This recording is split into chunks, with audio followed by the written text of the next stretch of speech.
Há um barco esquecido na praia, já não leva ninguém a pescar.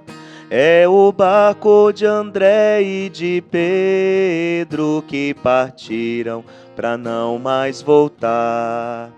Quantas vezes partiram seguros, enfrentando os perigos do mar. Era chuva, era noite, era escuro, mas os dois precisavam pescar. De repente aparece Jesus, pouco a pouco se acende uma luz. É preciso pescar diferente, que o povo já sente que o tempo chegou. E partiram sem mesmo pensar nos perigos de profetizar.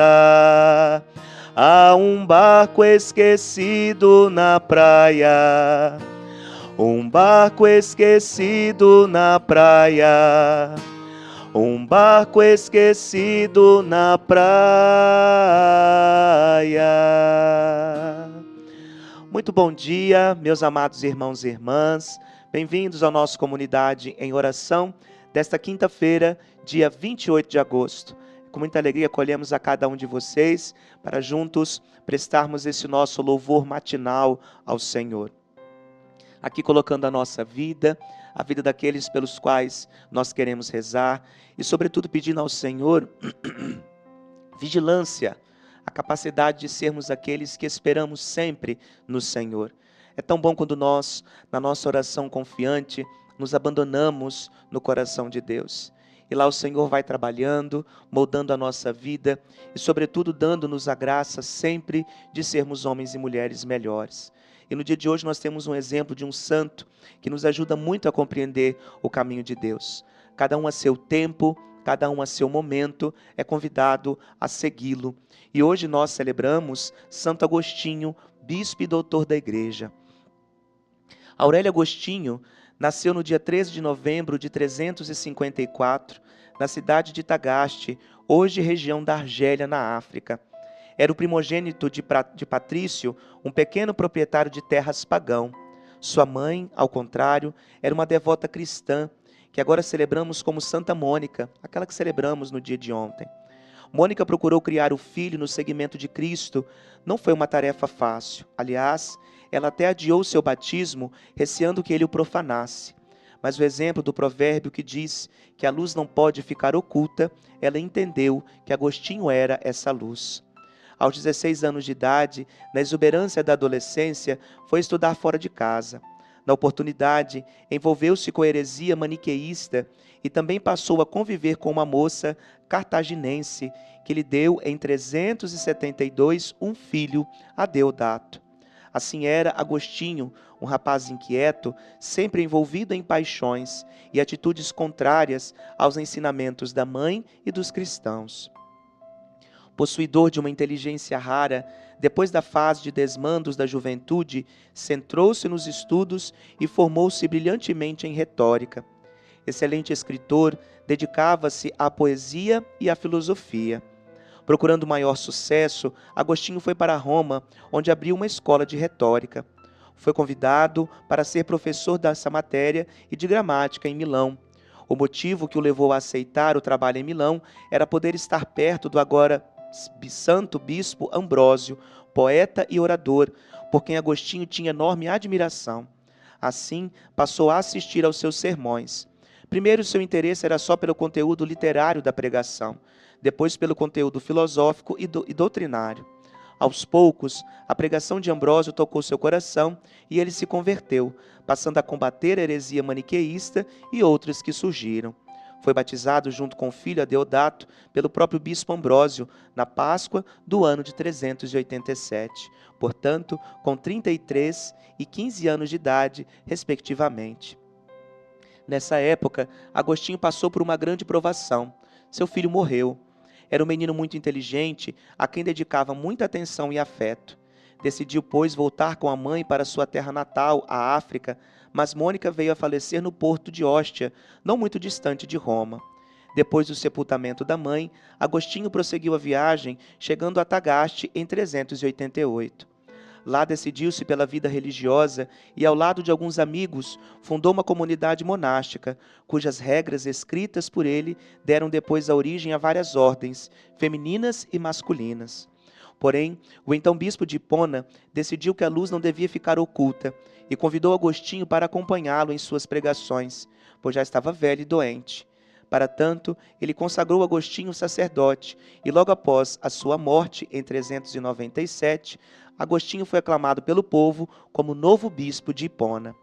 Por 34 anos, Agostinho foi bispo daquela diocese, considerado o pai dos pobres, um homem de alta espiritualidade e um grande defensor da doutrina de Cristo. Sua obra iluminou quase todos os pensadores dos séculos seguintes. Escreveu livros importantíssimos, entre eles sua autobiografia, Confissões e Cidade de Deus. Depois de uma grave enfermidade, morreu amargurado, aos 76 anos de idade, em 28 de agosto de 430, pois os bárbaros haviam invadido sua cidade episcopal.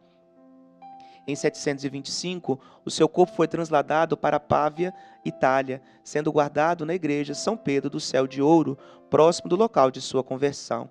Santo Agostinho recebeu um honroso título de doutor da igreja e é celebrado no dia de sua morte. Sem dúvida alguma, meus amados irmãos e irmãs, um grande exemplo que deve ser e deve iluminar também a nossa vida, né? Nunca é tarde para deixarmos com que o desejo, o desígnio de Deus possa se realizar em nossa vida. E hoje, para a nossa reflexão, nós temos o evangelho que está em Mateus, capítulo 24, versículos de 42 a 51. O Senhor esteja convosco, Ele está no meio de nós. Proclamação do Evangelho de Jesus Cristo segundo Mateus. Glória a vós, Senhor. Naquele tempo, disse Jesus aos seus discípulos: Ficai atentos, porque não sabeis em que dia virá o Senhor. Compreendei bem isso. Se o dono da casa soubesse a que horas viria o ladrão, certamente vigiaria e não deixaria que a sua casa fosse arrombada. Por isso, também vós ficai preparados, porque na hora em que menos pensais, o Filho do Homem virá. Qual é o empregado fiel e prudente que o Senhor colocou como responsável pelos demais empregados para lhes dar alimento na hora certa? Feliz o empregado, cujo Senhor o encontrar agindo assim quando voltar. Em verdade vos digo, ele lhe confiará a administração de todos os seus bens.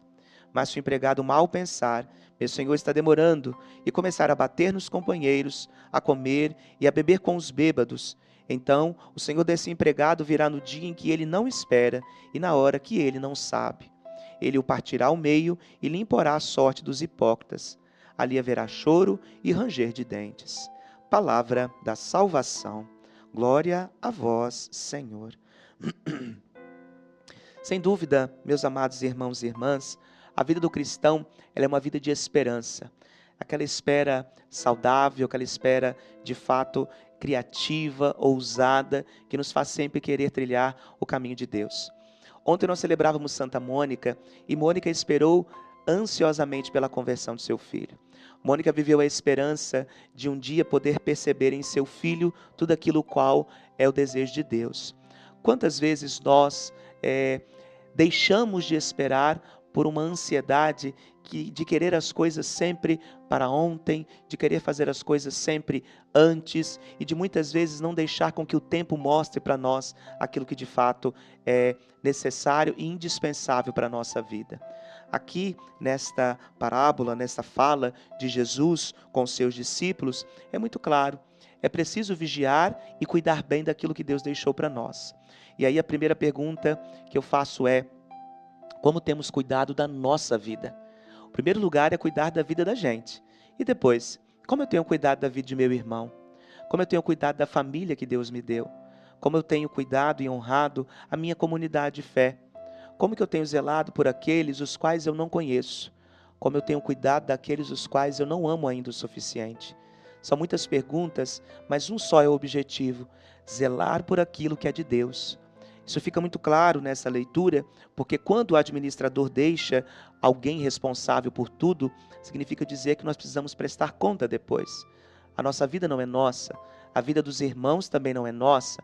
A nossa vida de comunidade é de Deus também. Tudo remete a Deus.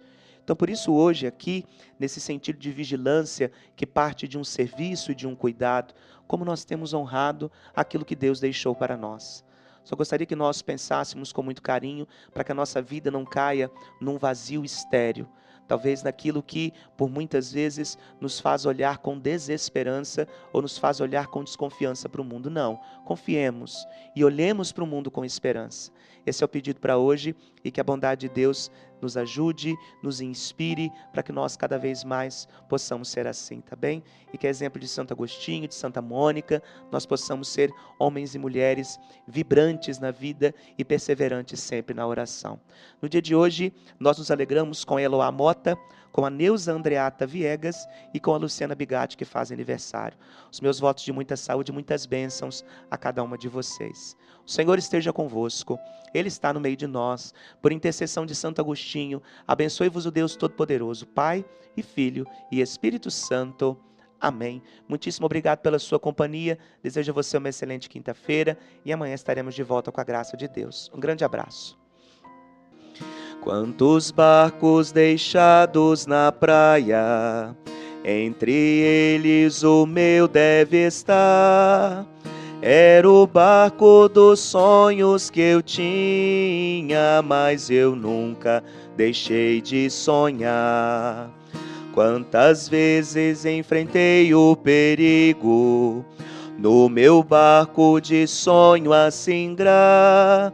Jesus Cristo remava comigo, eu no leme, Jesus a remar. De repente me envolve uma luz e eu entrego meu leme a Jesus. É preciso pescar diferente, que o povo já sente que o tempo chegou. E partimos para onde Ele quis. Tenho cruzes, mas vivo feliz. Há um barco esquecido na praia, um barco esquecido na praia, um barco esquecido na praia.